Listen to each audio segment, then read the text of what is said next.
Right. We started from the aortic arch. Now we finished in the carotid artery. Then we're going to go into the orbit. Some of you who does angiograms probably experienced looking at the very different origins of internal carotid. A lot of variations. It's not pathological, this is just normal variations of the ophthalmic artery origins. So we're going to go through how this ophthalmic artery forms, orbit forms. Okay? I showed this this diagram before, and neural tube forms. Okay? For neural tube, we have the invagination of meninx primitiva, become choroid plexus later on. Then, this is center of this neural tube is filled with fluid. Okay? About 4 weeks, early 4 weeks, you start to see some thickening around the forebrain, prosencephalon. This is called a lens placode. Placode is a thickening of epidermis, not epidermis, ectodermis. Okay? And it's called lens placode. You can see there's a nasal placode. This has become later on empty, nasal cavity. And also there is a auditory vesicles that also forms. If you cut through the section of the prosencephalon in an early stage, okay, you have this formation of third ventricle. And then along this lens, the orbital vesicle, the fluid space goes outside, and from lens placode, there's inward pressure going in. Okay. So the vesicle is going around this lens placode. Okay. So just like we are putting indentation on a curtain, double layer curtain, so it makes 2 layers of neural tissue. Okay? So it eventually goes out and make it 2 layers, and 2 layers fuses together, making retina. As you know, we have 2 layers in retina, right? One is visual retina, and the other one is pigmented retina. Right? And also, from outside, some invagination of a surface ectoderm, and eventually making lens and all of the structures. Intraocular muscles are different origins. Okay? So if you look at it, embryonic origin of orbital content. Okay? Optic cup, retina, optic cup is neuroectoderms. 2 layers of ectoderm make retina. Okay? Then continuation is optic nerve, ciliary and iris epithelium. And pupillary muscles are from ectoderm, neuroectodermal origin. Excuse me. Neural crest gives cornea, sclera, and choroid, ciliary muscles, and meninges. These are neural crest origins. Somite, mesoderm gives off extraocular muscles. Okay. Surface ectoderm, we mentioned the surface ectoderm is going inside, making conjunctiva, lacrimal gland, and lens. Okay. Even though one orbit, they have so many different origins, embryonic origins of the tissues making orbit. So is a vascular supply. Vascular supply, initial optic nerve is supplied by so-called the ventral ophthalmic artery, and then from cavernous area to dorsal ophthalmic, and we mentioned about supraorbital artery, which coming from stapedial branch. Okay? So remember, we have three different origins, and let's see how it goes. Okay? Earlier stage, before we started developing development of orbit, the primitive internal carotid artery, okay, Philip mentioned there is a rostral and caudal divisions. Okay? Rostral and caudal division divides into two major supplies to developing central nervous system. As orbit develops, there's a vascular supply comes from anterior cerebellum. This is a rostral division. Rostral division is mostly anterior cerebral artery in this stage, giving off this ventral ophthalmic artery. Okay?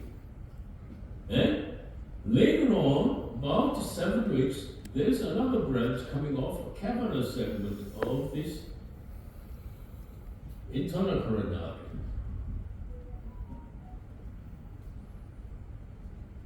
We call it dorsal ophthalmic artery. Why is it ventral and dorsal? Ventral because when you see the embryo, the first frontal is ventral. Okay?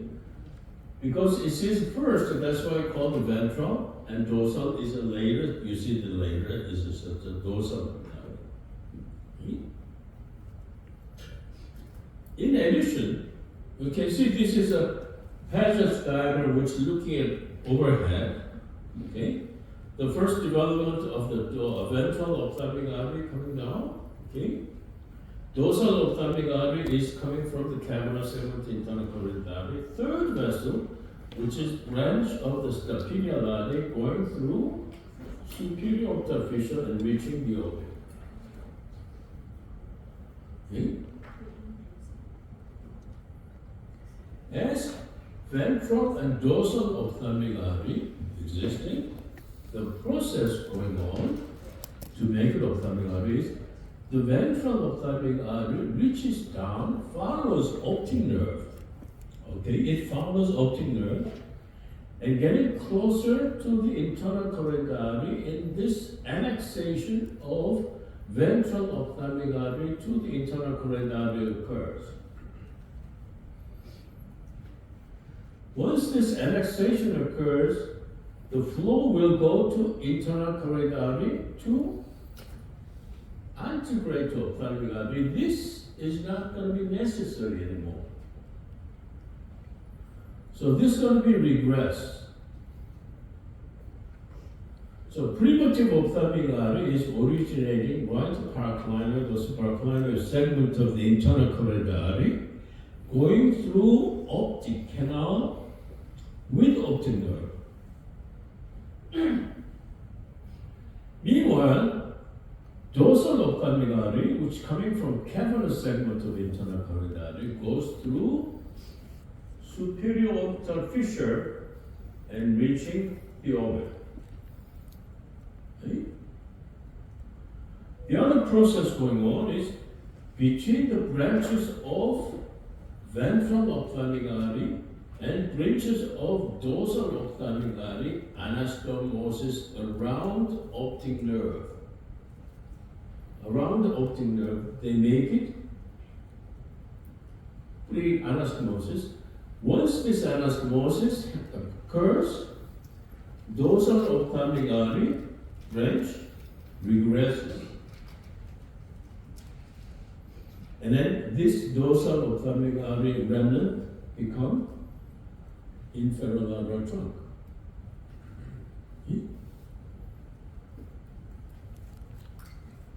So this is the stage. Supraorbital artery is going in and optic nerve. This is stage the connection between this ventral ophthalmic artery from anterior cerebral to the internal carotid artery regressed already at this stage. Okay? So we see the ophthalmic artery, usual, normal ophthalmic artery, what we see is going through paraclinal segment or supraclinal segment of internal carotid artery, going through optic canal, following optic nerve, inferior lateral, and goes inside, following optic nerve, inside, and then goes around optic nerve. You remember we mentioned about anastomoses between ventral and dorsal ophthalmic artery inside, around this optic nerve. Okay, rest of the ring was regressed, and then this going around optic nerve. Okay, go medially, giving ethmoidal branches and muscular branches, and palpebral branches become anterior, distally. Okay. Angiographically, this is what we see.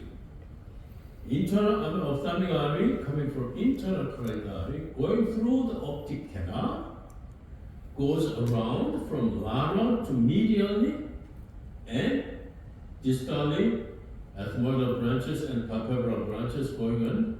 When it turns around, this turning around point where central retinal artery originates. You have to remember this. Central retinal artery originates when it's turning into lateral to medial. Okay? On CT scan, this is a good example. You can see the ophthalmic artery bilateral, following optic nerve, inferior to optic nerve, going lateral, okay, and turning around and going more medially and giving branches and reaching palpebra, okay, and the distal branches like this. So, any vessel, okay, any ophthalmic artery which is going through optic canal is coming from original ventral ophthalmic artery, which is in subarachnoid space. Okay? Even if you see the ophthalmic artery originates very low, it means subarachnoid space is going down this way, all the way down. Okay? And this is the one follows optic nerve through the optic canal. Okay? Because it is originating lower down, it does not mean this is extradural. Okay? This is certainly at the subarachnoid space. Sometimes you may see very high origin like this. This is still going through the optic canal. This is primitive ophthalmic artery from ventral ophthalmic artery. Okay? Some of the cases may go up above the optic nerve, follows optic nerve and canal, and loops inferiorly like this. Okay?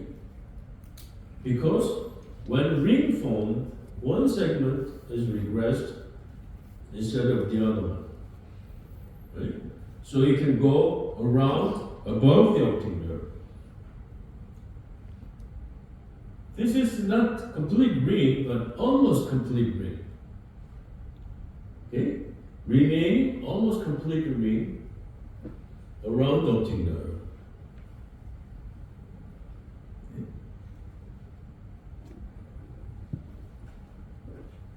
You may see unusual ophthalmic artery coming from anterior cerebral artery. Okay. This is anterior cerebral origin of ophthalmic artery called ventral ophthalmic artery. This is another example. Ophthalmic artery is coming from anterior cerebral artery. This is from Maxim Shapiro from NYU. You can see this going through the optic canal, but origin is anterior cerebral artery. Very unusual. Recently, Dr. Song from Assam Medical Center gave it to me.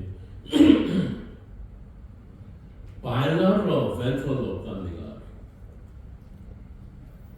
We can see the CT, the reconstruction, anterior cerebral origin of the ophthalmic artery on both sides. Okay, it's a ventral ophthalmic artery bilateral.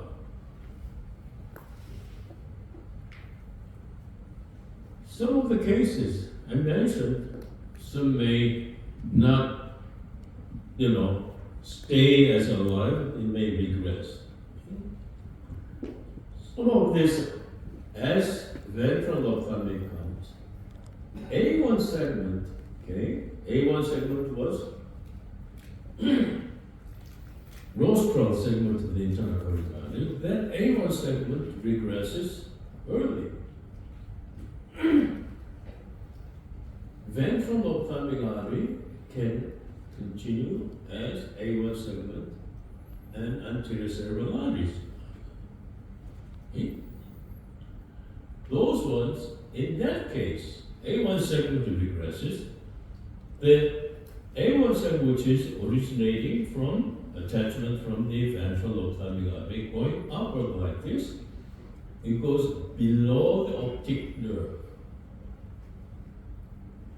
So this is infraoptic A1 segment. This is beautiful illustration. You can see the A1 segment on the right side is below the optic nerve, okay? And left side is normal. Here you can see the difference between the infraoptic versus normal. Okay? Another example, angiogram shows, you can see the course of A1 segment. A1 segment is supposed to be this way, but because of A1 segment, original A1 segment regressed early, so this is infraoptic.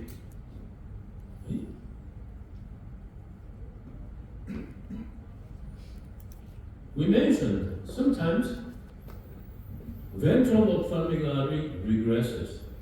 This is primitive ophthalmic artery regresses, and dorsal ophthalmic artery persisting supply to the orbit, called dorsal ophthalmic artery.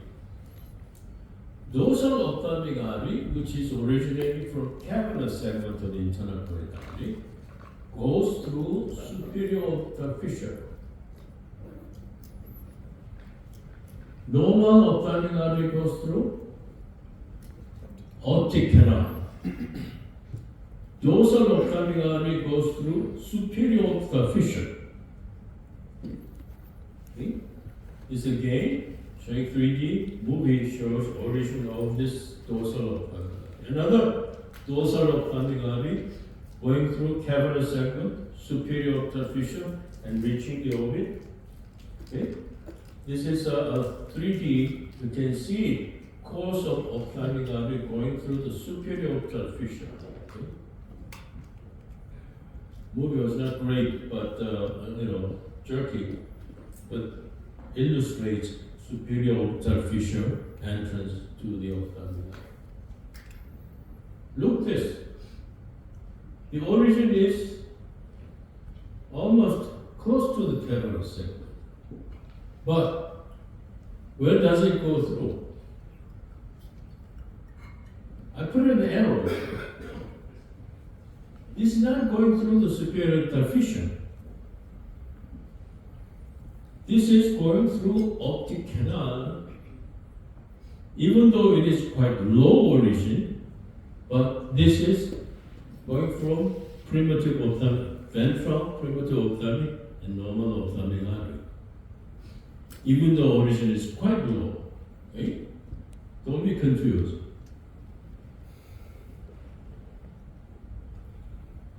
You can see the dorsal ophthalmic artery. Sometimes, okay, both may persist.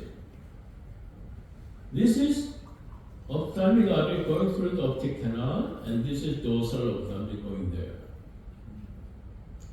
Which one do you think is supplying retina? Small one? Big dorsal. In this situation, always vessel which going through the optic canal is the one supplies central nervous system. Retina is part of central nervous system, as you know. Okay? Remember, even though two ophthalmic arteries, we have to remember. Look this. This is going through optic canal. This going through the superior optic fissure is existing, both existing and joins together and distally in supplying.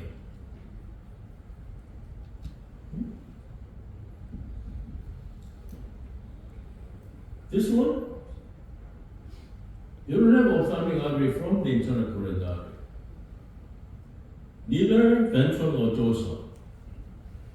This is coming from middle meningeal artery, right? So it is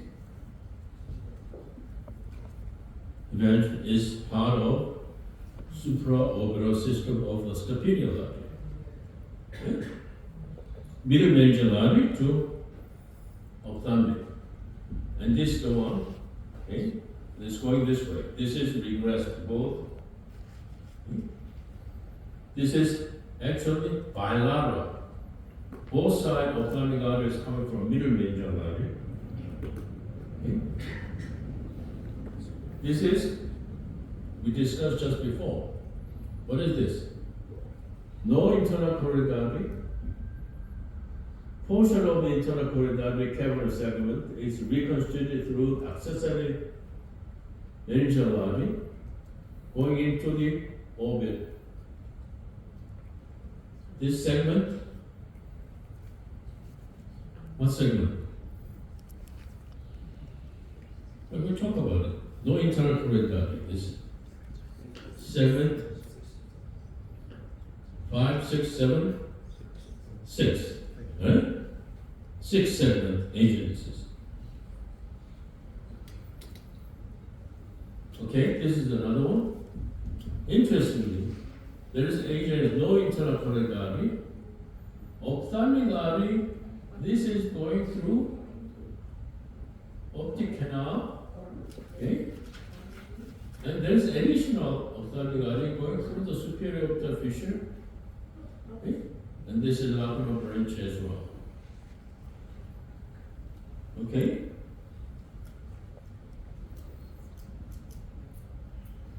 This is again small ophthalmic artery. Rest of this optical content is supplied by this supraorbital branch. Okay, middle meningeal artery giving off this supply. Okay. This again, right? Tiny little ophthalmic artery giving retinal supply. As you can see, the retinal supply, and then rest of it supplied by middle meningeal artery branch. Okay. The other one is possible in case middle meningeal artery regressed or disappeared, and ophthalmic artery can give branches of middle meningeal artery this way. This is case you can see there's no middle meningeal artery here. Middle meningeal artery is coming from ophthalmic artery through the superior optic fissure and supplying this large meningioma of this case. So reverse the course of this ophthalmic artery. Okay? The other one we have to remember is a lacrimal branch. This is going through lacrimal canal. Lacrimal canal, okay, is called foramen huddle. Okay, and this lacrimal branch can go through that foramen huddle, which is next to the superior optic fissure, small hole. Okay, That's the branch which goes through this. You can see the same branch. It's not going through this typical course of middle meningeal anastomosis. We'll talk about more details in, I think, tomorrow. But this is giving lacrimal branch and anastomosis with ophthalmic artery. This one is from Asa Medical Center. Okay? And you can see ophthalmic artery originating from internal carotid artery. At the branch, you can see the tiny branch going backward, and this is branch going into the internal carotid, the ophthalmic artery segment. Okay. What I believe is this, because this branch going into superior cerebellar territory, I think this is probably remnant of trigeminal. Okay. He also described this trigeminal origin of middle meningeal artery branches, anastomosis middle meningeal, and going through the course of dorsal ophthalmic and going into superior optic fissure and supplying.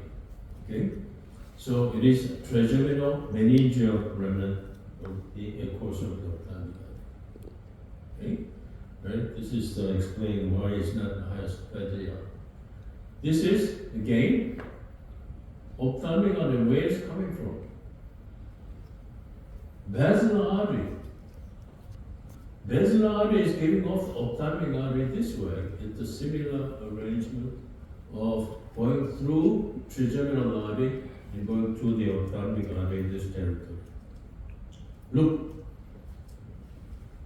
this is a case I did angiogram in 1984. You can see there is no internal carotid artery. There is accessory meningeal artery going through dorsal ophthalmic artery course and reverses to ventral ophthalmic course and filling anterior cerebral artery.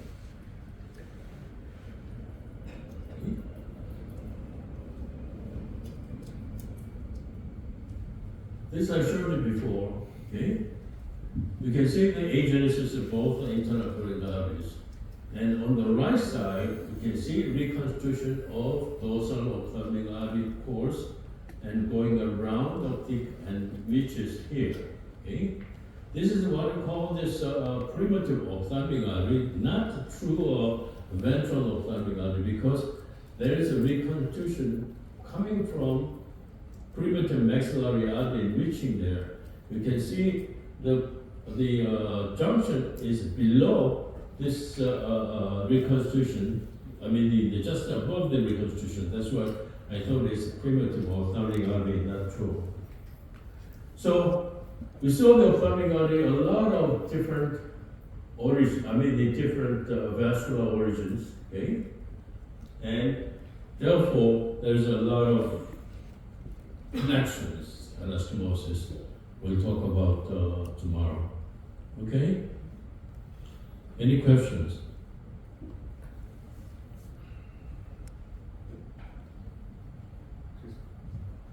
Yeah.